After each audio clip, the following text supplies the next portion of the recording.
The world energy crisis ramps up with Russia turning the screws on a Europe that is hopelessly dependent on it for gas. The Prime Minister gives a crisis speech to his party conference as the country faces multiple challenges. And President Biden continues to push vaccines even as Pfizer is embarrassed by the words of its own employees. My name is Mallen Baker. This is the Mallen Baker Show.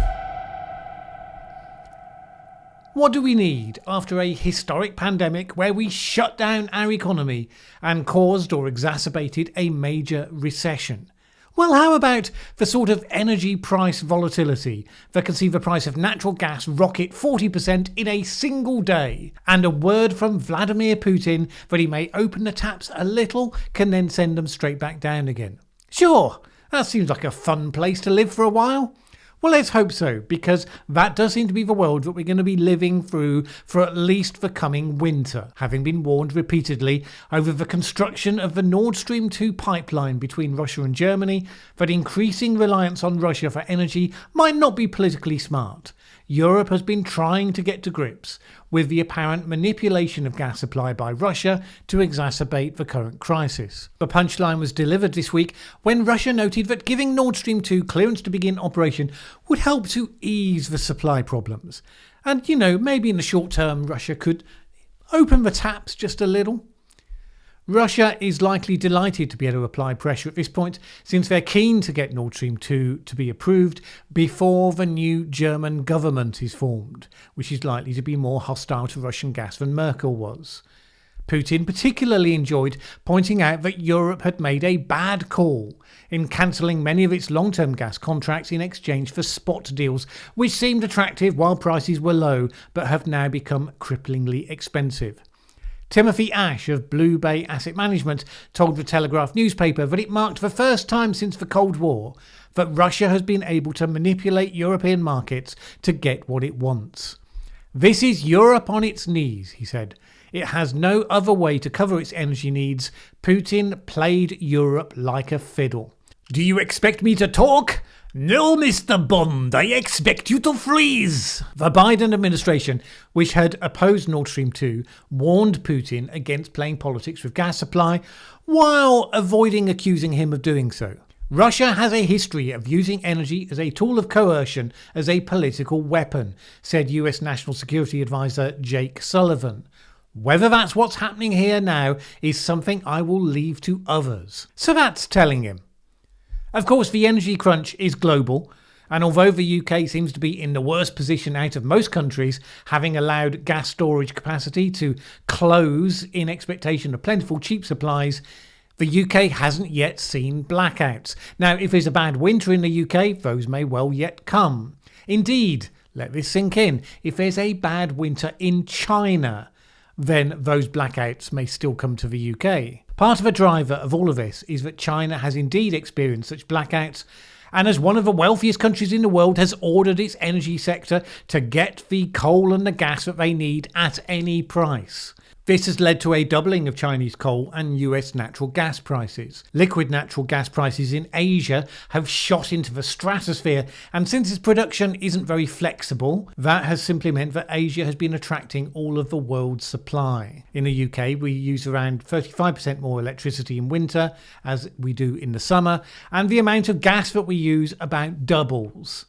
This used to be met from local production from North Sea gas, but that has been declining for years. It's a worldwide problem, but a number of energy experts have argued that it's worse for the UK because it's been following an energy policy that one described as appears to have been drawn on the back of an envelope in crayon. The government, he said, had decided that by promoting competition and letting 1,000 energy suppliers bloom, it could avoid having to plan for the possibility of commodity price spikes. But with a government-imposed price cap, this meant that large numbers of those companies will be ploughed down once prices rose above the level of the price cap, at least all those that didn't hedge against such an eventuality, which a number of them didn't. Professor Dieter Helm at Oxford University, who is the author of the government-commissioned Cost of Energy Review in 2017, wrote on his blog that all of this was entirely predictable. Ministers, officials and regulators forgot that systems are more than the sum of their parts, and that security of supply is a public and not a private good. And they seem to believe that competition would always work, like the slogan in George Orwell's Animal Farm, 4 legs good, 2 legs bad. It became commonplace to think competition good, planning bad. We can expect to see a lot more making it up as we go along over the coming weeks and months, and that of course is already well underway. With 9 companies having collapsed since the start of September, the energy regulator Ofgem has said that it is considering a review of how the energy price cap works. There may be chaos breaking out all over. That has been sufficient to move the regulator from the sleep setting to the considering setting. Like Tony Curtis wandering through a massive pie fight, Ofgem is untouched by the dribbling custard of urgency. Alright, might be a bit of a weird analogy. Unsurprisingly, various companies have been calling for the cap on prices to be lifted because none of them are going to survive for long with a 6-fold increase in gas prices without being able to pass at least a little more of that on to customers. The price cap is only reviewed twice a year, the next time being scheduled for April. But Ofgem could change how frequently it's considered, which you might think maybe they should. But consumer bodies will fight that logic hard, with a prospect that it would bring a major growth in fuel poverty over the coming winter. Indeed, the Government Business Minister, Kwasi Kwarteng, is expected to resist any such move. The government would rather be seen to be supporting consumers than energy companies at the moment, even if it's government decisions more than corporate ones that got us here in the first place. Of course, some of the climate skeptics have been seeking to pin all of this onto net zero policies. Mostly it's just not the case, although there has been some impact. But it's certainly an illustration of how careless progress in that direction will go wrong in the future. The UK government's prevarications on new nuclear power, for instance, the requirement for which has been included in the Committee on Climate Change's projection for years. It's one case in point. Likewise, the same delay and dither over carbon capture. There's nothing inherent to the project of progressing to a different energy mix that requires you to be vulnerable to major energy shortages and price spikes, but it has to be managed. You can't just lurch after more and more wind power because it's currently cheap, without thinking about energy security and resilience. Given these circumstances, you would expect that the Prime Minister Boris Johnson would be talking about all of this at his headlining conference speech this week. Well, we'll come on to look at that and some of the rest of the week's news in just a minute. But first, a recent study suggested that people who are inclined to conspiracy-type thinking generally come out quite low on measures for critical thinking. And there's no doubt that when you look at some of the current hot issues of the moment, a lot of the comments you get on channels like this, on Twitter, purport to be based on evidence, but there are very basic gaps in the process that they represent. Now, in the video going live on this channel at 7 PM UK time next Monday, I'll be looking at a few of those and using very basic critical thinking frameworks to see which of them hold water and which of them don't. The different common fallacies that people are falling for and the processes they fail to do to spot them.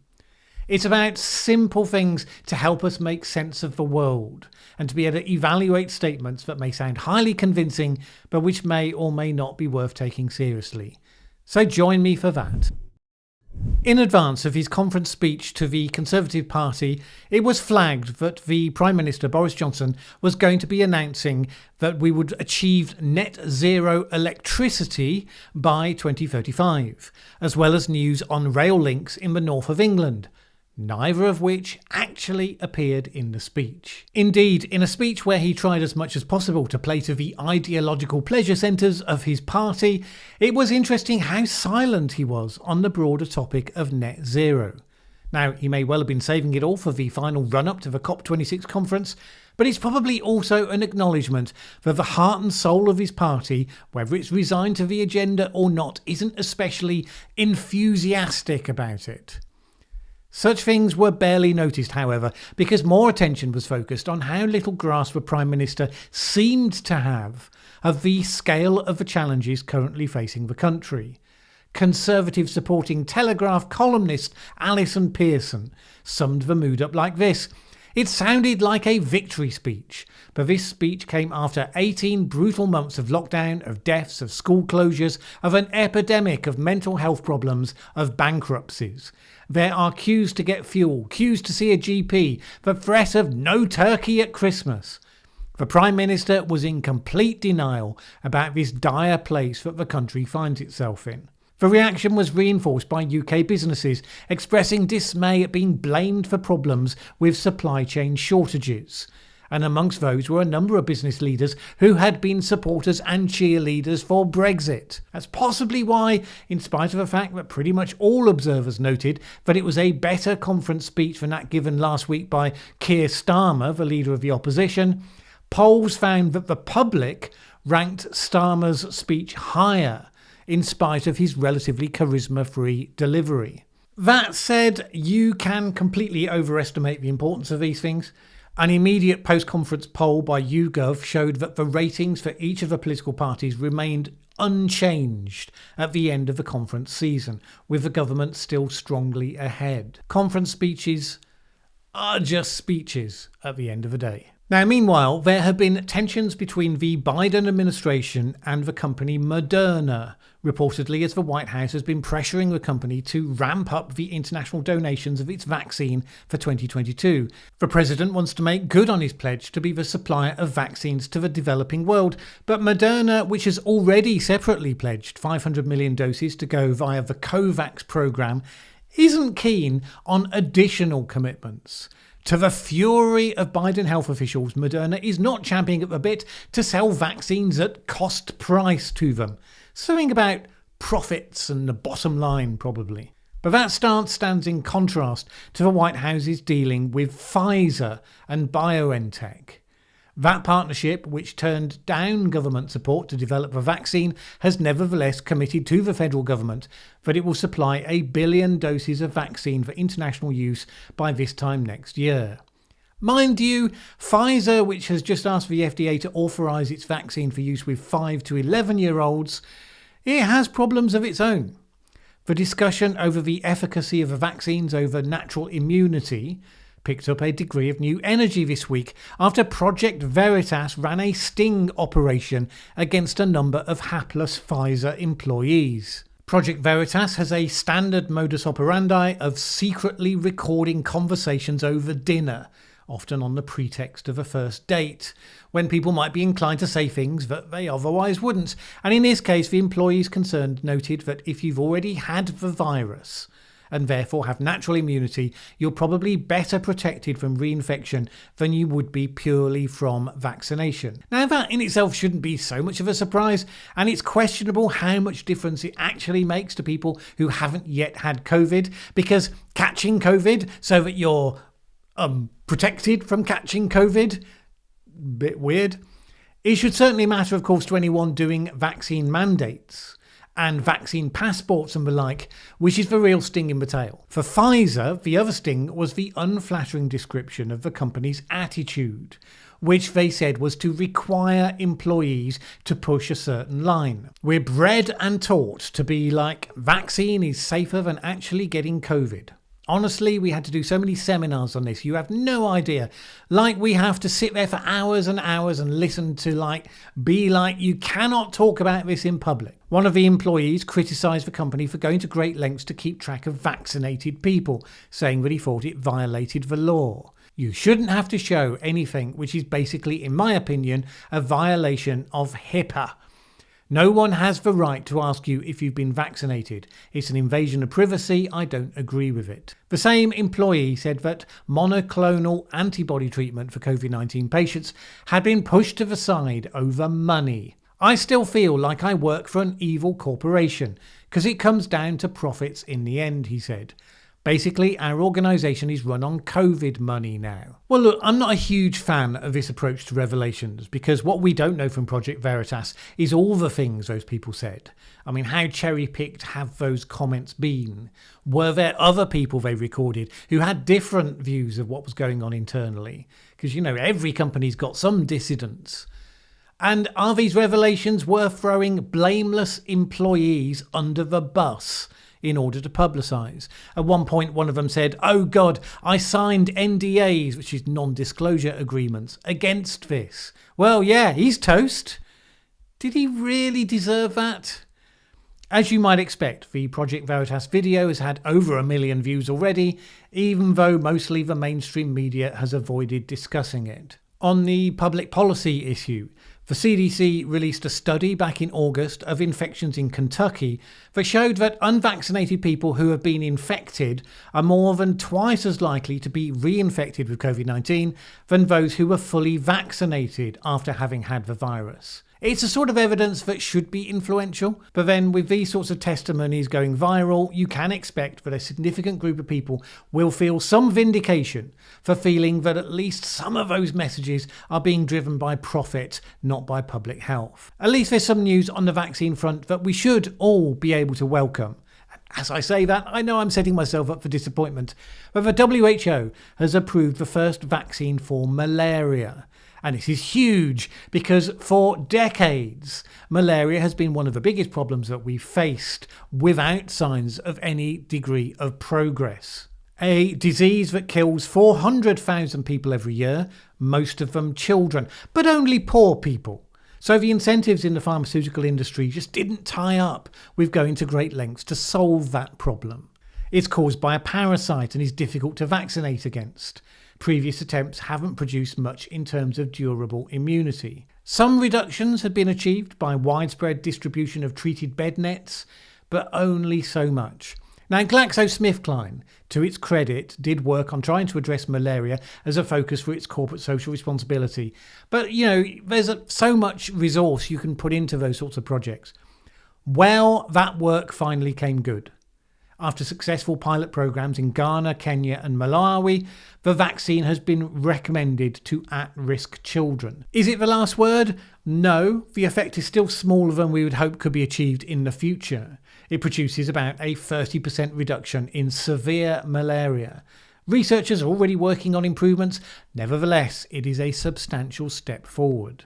Modelling suggests that even as it is, the vaccine will likely prevent over 5 million cases of malaria and around 24,000 deaths. Some brief headlines for what else has been happening this week. France has reportedly been looking for all the ways that it can hit back against the UK in retaliation for what it believes to be bad faith in how fishing licences have been awarded to French fishermen. Out of 47 applications, 35 were rejected. France now says that it could cut electricity supplies to Britain and support French fishermen in blocking all import and export of products between the two countries in the run-up to Christmas.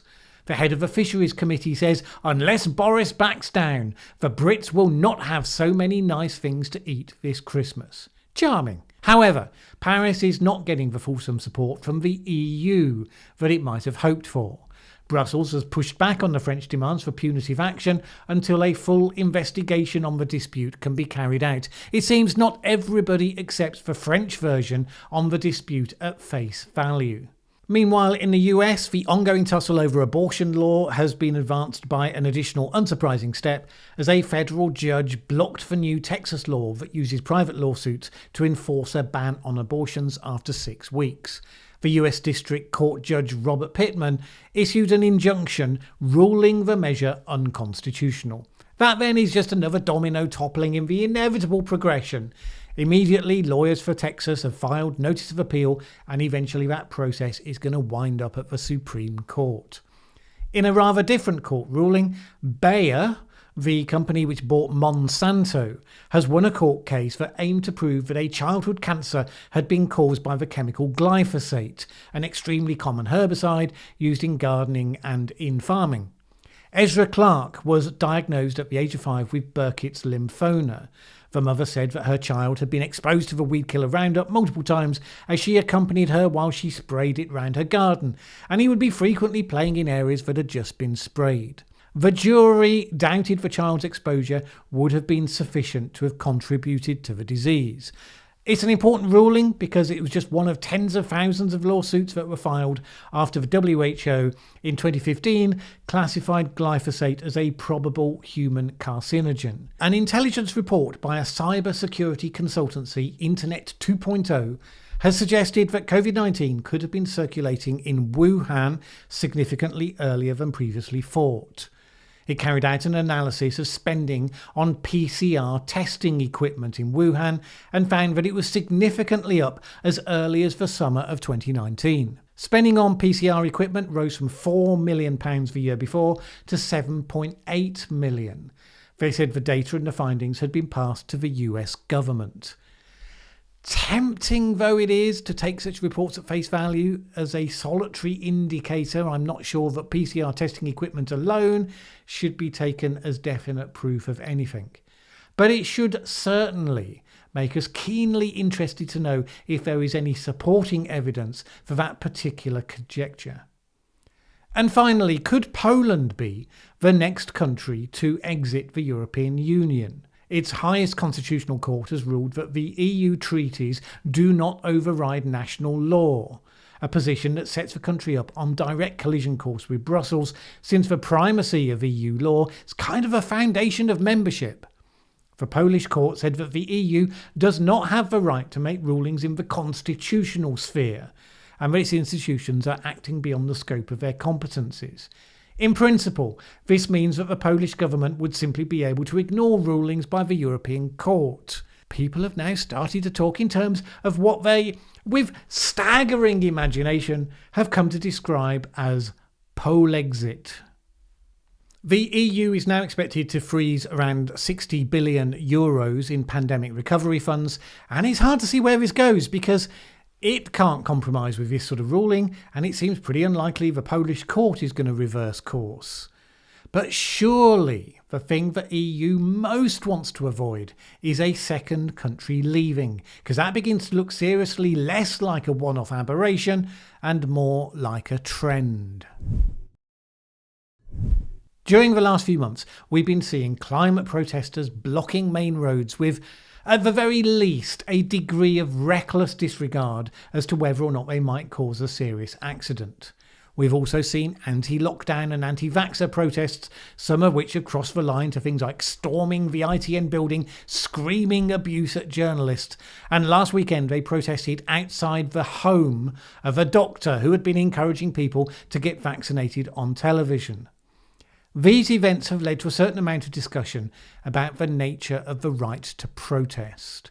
Because as soon as the government talks about changing the laws, Extinction Rebellion will start talking about how the peaceful right to protest is being infringed.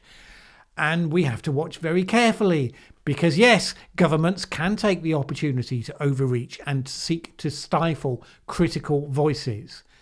But blocking major roads and laying siege to buildings and people is not part of the peaceful right to protest. John Stuart Mill, history's greatest champion of liberty, said that freedom didn't give you the right to cause harm to others. The worrying aspect is how many people support these sorts of actions so long as they're in sympathy with the cause. We've seen it in recent jury cases for Extinction Rebellion protesters. In April, for instance, for protesters that were acquitted in spite of the fact that they had definitely done the criminal damage that was alleged, and despite the fact that the judge instructed the jury that they had no defence in law. Well, the jury ignored that and acquitted them anyway. The belief that the law should only be applied to the others, that the cause I believe in is so serious that the law should not apply to me or the other people who support that cause. That's the recipe for undermining modern institutions that keep our society together. It's the logic of the extremist, the zealot. But if it becomes the logic that is widely accepted, then we're going to have some significant problems. If trust in the law, the democratic process and everything else begins to collapse, what are you left with except for mob rule? Nobody seems to be publicly making the case. The principles such as freedom of speech, democratic rule, sort of being discussed, but the government is failing to make the argument. And right now it's going by default to those willing to act in defiance of the standards to test which of them holds up under pressure. Now, maybe they will hold up. A recent poll showed that no demographic, no geographical area supported the actions of the Insulate Britain road blockers. Their incompetent strategies that alienate their target audience might mean that none of this matters in the long run. Relying on that sort of factor isn't a sign of strength in your system, though. It's sort of like the political equivalent of pinning your energy security on the fingers crossed hope that we can have a mild winter. Which kind of brings us round full circle. All right. As you know, YouTube announced last week that it would be banning videos and content creators who distributed what it held to be misinformation about vaccines. I have videos on here that discuss vaccines. None of them are anti-vaccination. None of them are based on misinformation. It's no guarantee of no hit, of course. Content creators that can say exactly the same about their content, such as Rebel Wisdom and even Potholer54, have had to contest with videos being taken down by an overzealous YouTube in recent months. There are two ways you can deal with this. One is to proactively self-censor. So, for instance, YouTuber Kim Iverson, who is mainstream enough that she started now to be featured on The Hill as a regular commentator, she announced this week that she was proactively deleting videos from her back catalogue that might be taken as being in the grey zone because she simply doesn't want to take the risk. And I can't say I blame her for that in the slightest. But it does mean we end up with this chilling effect where we don't quite know where the line is drawn, so we stay well away from where it might be, even when there are important issues that have things that need to be said about them. It remains my aim not to do that sort of self-censorship. I'm able to do that because of the good people who support this channel on Patreon. Thanks to their support, I'm able to put in the time to make 3 videos per week, most weeks anyway, and to focus on the topics that are interesting and important, not just the ones that YouTube accepts to be uncontroversial. And particularly given that such content, even if it doesn't get banned, often doesn't get promoted to non-subscribers in the way that standard content for other channels is. So really, couldn't do this without you. If you would like to add your support for the independent, fact-focused and non-ideological content that I aim to produce here, please go to patreon.com/Mallen Baker. It is always appreciated. Either way, have a great week. My name's Mallen Baker. This is the Mallen Baker Show. Thanks for watching this video. If you liked it, please share with anyone else you think would also enjoy it. Word of mouth is really important to us. And if you've not subscribed yet, what are you waiting for? As the saying goes, that subscribe button won't smash itself.